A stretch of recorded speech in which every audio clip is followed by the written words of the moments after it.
Okay, hello everyone. So sorry, so waiting for a long time. Thank you so much for joining us this morning. Just okay. So welcome to today's session. So I know it's very pretty early Saturday morning. So I'm so appreciate everyone just still here for today right now, and you're waiting for 1 hour. So sorry.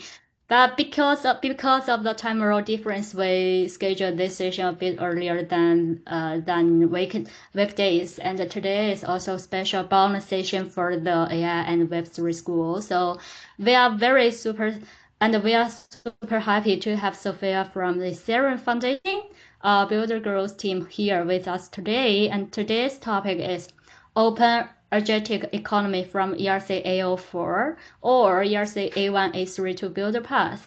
And I think recently there is been a lot of discussing and around AI agent like on-chain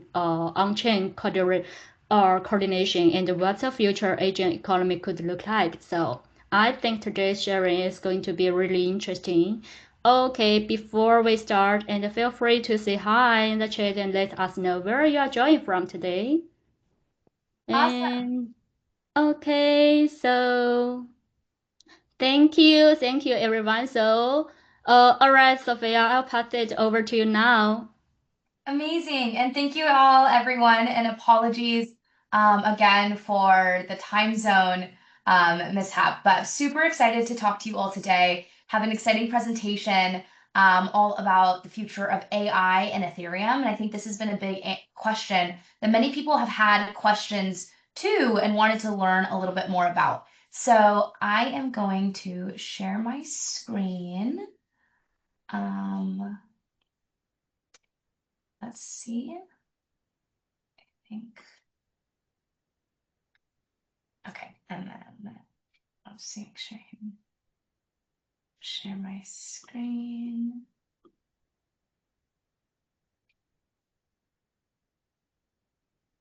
Um, there we go.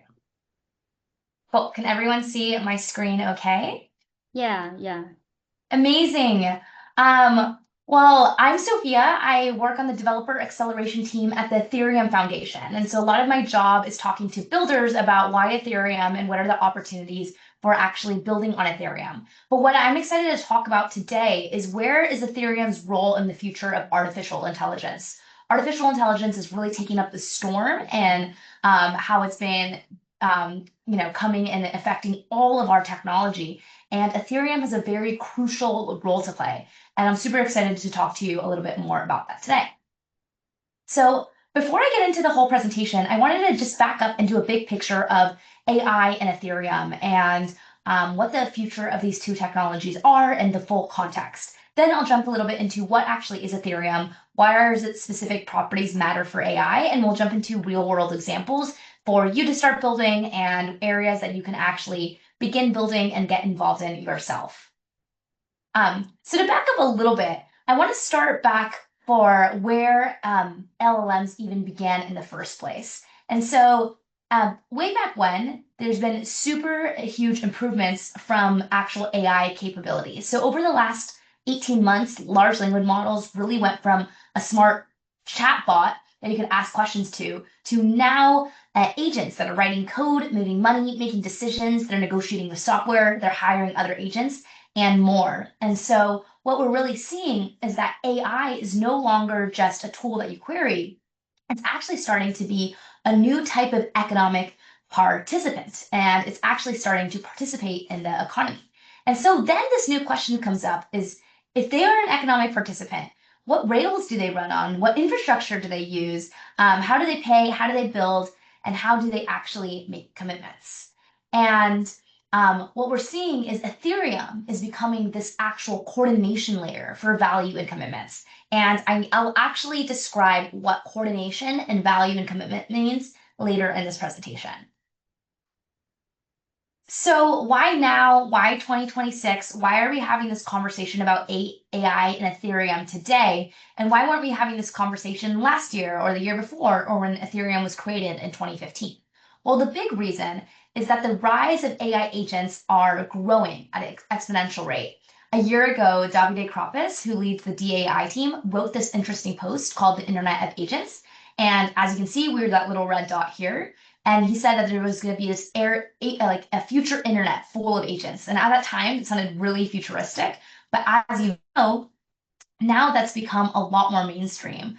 At the same time, ERC-8004 went live earlier this January, around the same time that OpenClaw went super mainstream. And people were building agents for the first time and starting to question, hey, what does OpenClaw have access to? Can they get all of my information and all of my data? And how can I actually put rules on these agents?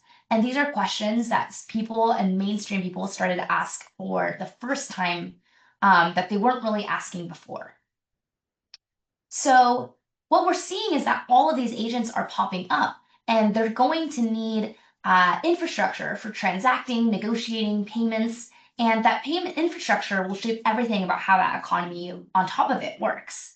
And right now, if you think about agents and the infrastructure they use on our internet, they can't use the infrastructure that was designed for humans. Think about something like a password. If you tell an agent to keep a password a secret, they can't actually keep that a secret. They store that in their context window. If you tell it to open up a bank account and send a payment, they also can't always, they can easily be prompted and do something bad. If they get into do something where they can actually settle a legal contract, and they can't actually settle a legal contract, and they can't build reputation through human channels either. And so there starts to bring up a question if the infrastructure that AI agents transact on will shape how this new economy works. Who can participate? Who gets? How does trust get established? Where does the value flow? And how is the playing field open? And that's the infrastructure that's being designed right now. And the design choices being made right now will really compound as AI activity starts to scale.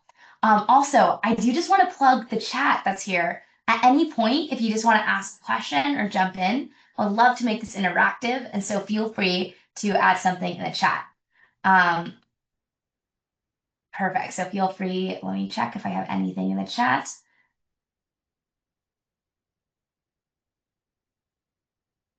Okay, just for Yeah. if there have any questions, just feel free to put in the chat, okay?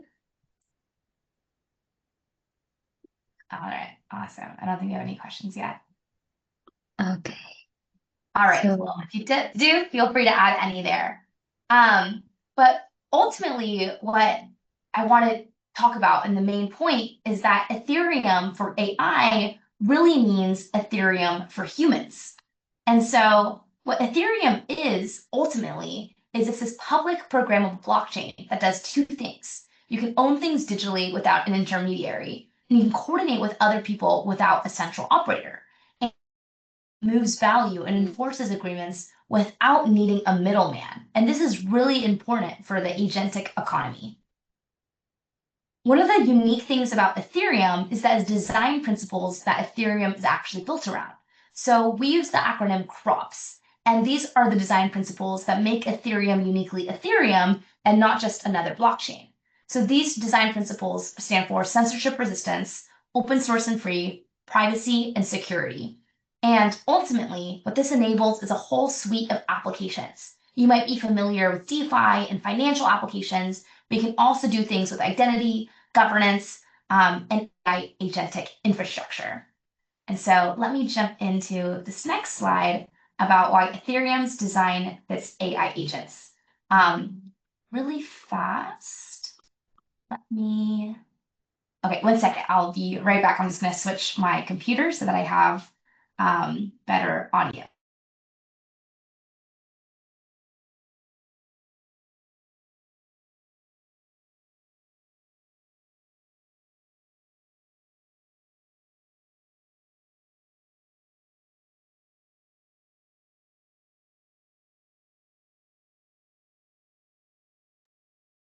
Oh, sorry about that. Can you hear me?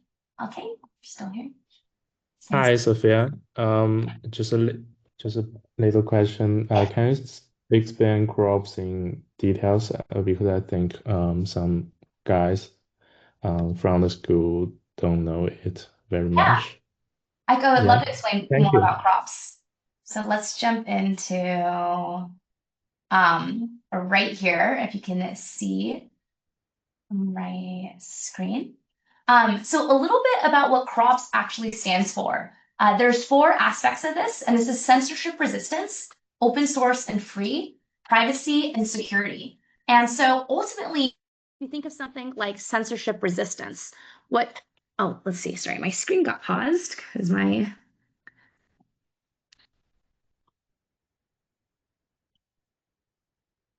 all right, see if my screen, if you can still see. Let's see, there we go. Okay, my screen is being shared. Great. And then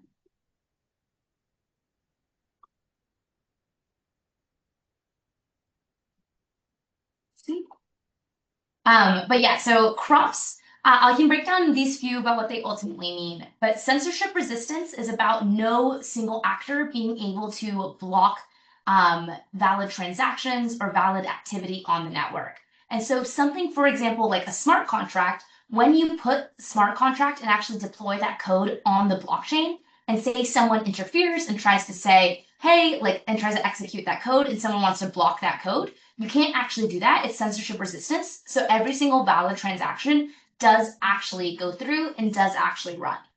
Something like open source and free, this means that the actual blockchain infrastructure and the code is open, anyone can audit it, anyone can copy it, anyone can build on top of it. So if you're doing something like you're interacting with a smart contract, you can just go straight onto Etherscan and see all of the code that that contract is doing. And if you don't love what it's doing, you can fork it, you can copy it and make a copy of that and then make some iterations and changes. And so that might really affect if you're actually building something, because you can do things like build with Lego bricks and actually change what is possible here. And then I also have, let's see, privacy. And then the mandate, what's one of the big things is actual privacy in the actual protocol of Ethereum itself. And so you see that happening with zero knowledge proofs, where you can actually prove something is true without revealing the underlying data. And then also security. And so this is about actually having the code and the blockchain do what it says to do and being very secure and being able to continue to run no matter what. So feel free if you have any more questions to just drop it in the chat. I'll jump into why crops specifically matters for Ethereum and also how it actually ties into what these agents actually need. And so like I mentioned before, when I was talking about identity, reputation, payments, and enforceable agreements, this is all possible when you have these design principles of censorship resistance, open source, privacy, and security actually embedded in the infrastructure. But the core thing that I want to emphasize here is that Ethereum is this decentralized settlement and coordination backbones for machines in the machine economy with humans at the center. And I know that was a lot of words, but ultimately, what that means is that this can be neutral infrastructure that anyone and machines can all coordinate at scale, where people can retain agency, ownership, and control. And so this makes it a lot more possible than if you were to just do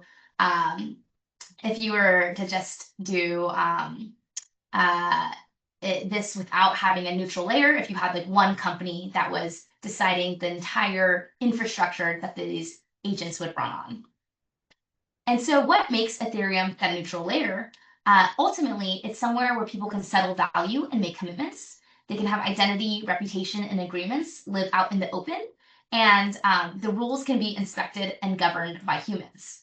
And so these are the actual pieces that are involved and make agents possible to actually run in a trusted way on Ethereum. All right, let's see. Now I'm going to jump in a little bit to what you guys are currently building. So this is with EIP 8004. this is identity and trust for agents. And ultimately, what EIP-8004 does is it's a standard that gives AI agents verifiable identity and reputation. And there's 3 parts of this. That's where you can actually like verify. You can have a registry as well. And then there's also reputation on here. And this makes it possible so that anything that you have that any touch point with an agent, you can see what is its trust, what is its reputation score. And so you actually know an agent has some way to actually know whether you can or can't trust that piece of software. You also have X402, which is machine-to-machine payments. And this is a payment required status code. So you can do like a easy way for to actually send or request payments. And you can pay this with stablecoins. So this is great because you won't need a credit card or API keys or billing setups or different invoices like that as well. And so some of the concrete projects that are happening in the space that are coming up, in case you're curious, are things like AI-powered protocol security, ZK-LLM credits, ZK-ML, and a bunch of different university research partnerships that are happening. And then I wanted to go into one of the live examples of something that's actually being run with AI agents right now within the Ethereum ecosystem. So recently, the Ethereum Foundation piloted a mechanism, and it allows AI agents to allocate public goods funding. So if you're thinking about allocating like hundreds of thousands of dollars to funding across of hundreds of different GitHub repositories, how do you actually make that decision, allowing humans to make that decision, but having agents help scale human judgment? And this is something that's actually a live example that's happening within the Ethereum ecosystem right now, where humans are the ones who design what these agents value and what they don't value, and they continue to tweak that. So it's this back and forth. And that gets into the core of putting these rules and guardrails around agents and how they allocate capital in a way that's aligned with human incentives. And then here's a little bit more that's coming on the roadmap. So there's going to be a validation registry for ERC-8004 with TEE-based verification. There'll be expanded private payment infrastructure, working on automated negotiation between agents and smart contracts, more integration with AI frameworks and enterprise tools, and then deeper university research partnerships, which all kind of like play into it as well. And then although ultimately, like the big core thesis is that Ethereum for AI really means Ethereum for humans, and how all of this public infrastructure for creating ownership and coordination that nobody controls. And this is one of the key pieces, and that this infrastructure right now is being created, and the infrastructure that AI agents will transact on will ultimately shape how this new AI agentic economy works. And whether that infrastructure should be open and neutral or being controlled by a few companies is a question that all of us get to decide based off of how we actually build this technology. And if you're curious to learn a little more, I would encourage you to check out a few of these resources, including ai.ethereum.foundation or pse.dev. And 8004.org. And if you want to learn more about these, check out these resources. And I'm also available to chat on Twitter or Telegram if you have more questions. And I linked my Twitter right here in case you're curious.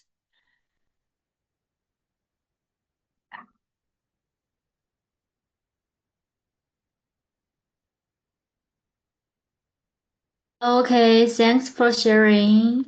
Thanks, Sophia. So, I think a lot of the ideas today were super interesting and also really inspiring. So now we can move to the Q&A part. So if anyone have a questions, just feel free to raise your hand or drop your questions in the chat. And I see here a question in the chat box. So, Sophia, can you see that? So in what areas do you think AI will be applied? I've seen many payments, I've seen many payments system already using it. Can you see that question in the chat? Yes, I can see that. Okay, thank you. Yeah, I would say if you're someone new to the space and one of the areas you want to get involved, I would really say to visit ETH Skills. So ETH Skills, let me send that link right here. This is a skill file that you can send to your agent, and it knows all the information about Ethereum, how to build on top of Ethereum, what it can and can't do, and how to register with 8004, how to actually use some of the different EIP protocols that are involved. And then um, and then, yeah. And so I would definitely recommend to check that out. Let's see. Where do I think AI will be applied? Mainly within payments. I do think payments are probably the biggest area that we're going to see AI and the Agentic economy actually interacting with. And the main reason is, and it comes down to programmable money. If you think about it, every single smart contract, you can actually make rules for what payments can and can't do. So think about how it would work outside of using something like the blockchain. And you want to say, hey, buy me a pizza. Dear agent, like go buy me a pizza. Here's my credit card information. It might spend way too much money. It might not even buy a pizza, or it might buy like thousands of pizzas with the wrong vendor. But you could instead do something like, hey, agent, here is a smart contract. Here's a wallet with only $10. Here's a smart contract. All you can do is spend up to $10 and you can only use it with this payment provider, meaning it's guaranteed that I'll actually get that pizza and that I can guarantee that you'll actually do what I said that you're going to do. And so that's something that's really powerful. So definitely see payments as being one of the big areas that AI will actually be applied. Okay, I see another question here. And 8004, the reputation represents for agents or agent owner's reputation, or an agent has reputation. It's for the agent itself. And so ultimately what it is it's the actual like whatever is the piece of digital software that's there. And it actually can expand beyond just agents to also be APIs or oracles or anything that's digital that needs reputation. So for example, if you're trying to hit an API endpoint and you're an agent and you're trying to call some API endpoint, you want information like, is that an API endpoint trusted? Is it malware? Is the endpoint still up? And all of that information you can get from 8004, but it's ultimately for agents. It's not for the humans behind the agent.